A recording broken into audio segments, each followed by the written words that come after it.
Ayan na nga po, tayo po yung nagbabalik kasi mahina na naman po talaga ang connection dito. Kung nasaan man po kami ngayon. Pero ayan, babalikan po natin ang problema ng ating nabarkan sa si Clarissa Mendel. Ang problema po niya ay siya po ay napapagama ng masungit dahil hindi po siya palangiti. Kahit naman masaya siya, ay napapagama ng tao na, alam mo yun, masungit siya dahil hindi siya mukha approachable dahil lagi siya ganyan lang.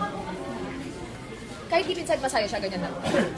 Meron kasi mga ganun tao na kahit masaya ka, hindi ko nakikita sa panlabasaan nyo.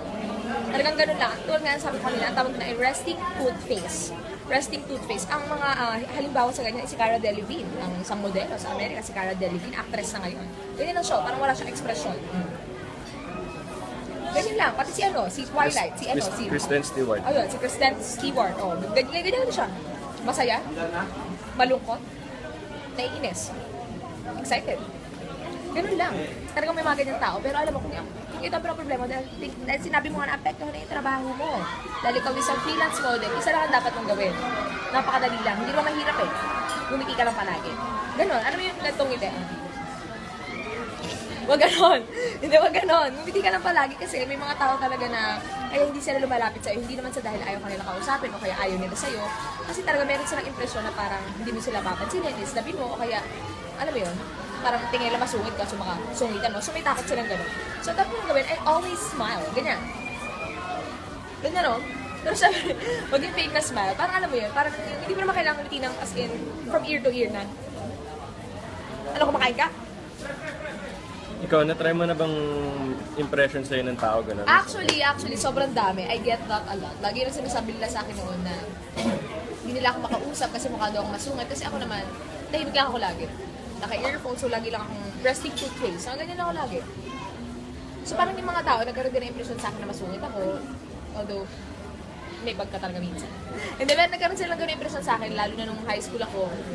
Tapos, hindi, kahit hanggang ngayon, parang natakot sila lumapit sa akin kasi hindi ako nakangiti. Pero ayun, okay naman, approachable naman kasi subukan nyo kasi, minsan talaga may mga ganun tao, itindihin nyo rin na parang lima kasi silang ganun. Kasi nyo ba si Cara Delevingne tsaka si Kristen Stewart, na ganun sila? Hindi, di ba? Pero ayan, ang masasabi ko lang kay Clarissa, gumiti ka lang palagi. Lalo na kapag meron kang nakaka-eye contact, lalo na sa work, or mga kaibigan, or sinong nakakasalamuha mo everyday, smile ka lang. Kasi babatiin mo sila. Hindi naman kailangan.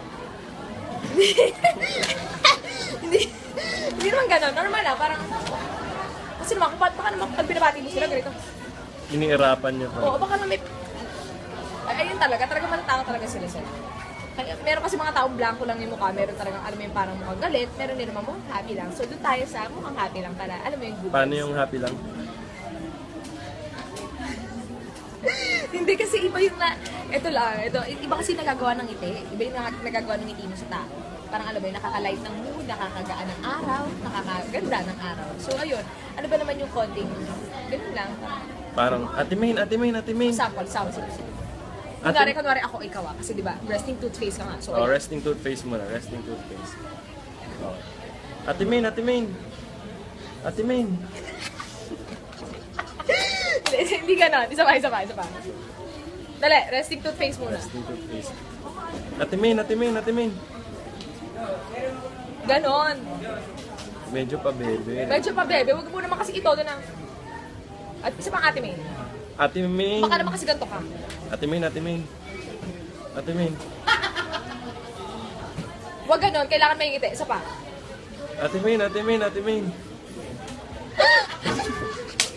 Hindi. Going back, yung normal lang. Kailangan yung normal lang ng ngiti. Parang pambati lang. Ayun, para hindi natakot yung tao sa'yo. Para magkaroon ka rin ng maraming friends.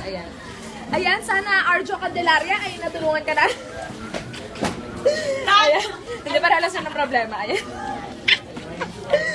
Ayan, Clarissa Mendel, sana ay natulungan kita ngayon at sana may natutunan ka. Ayan, basta smile lang always.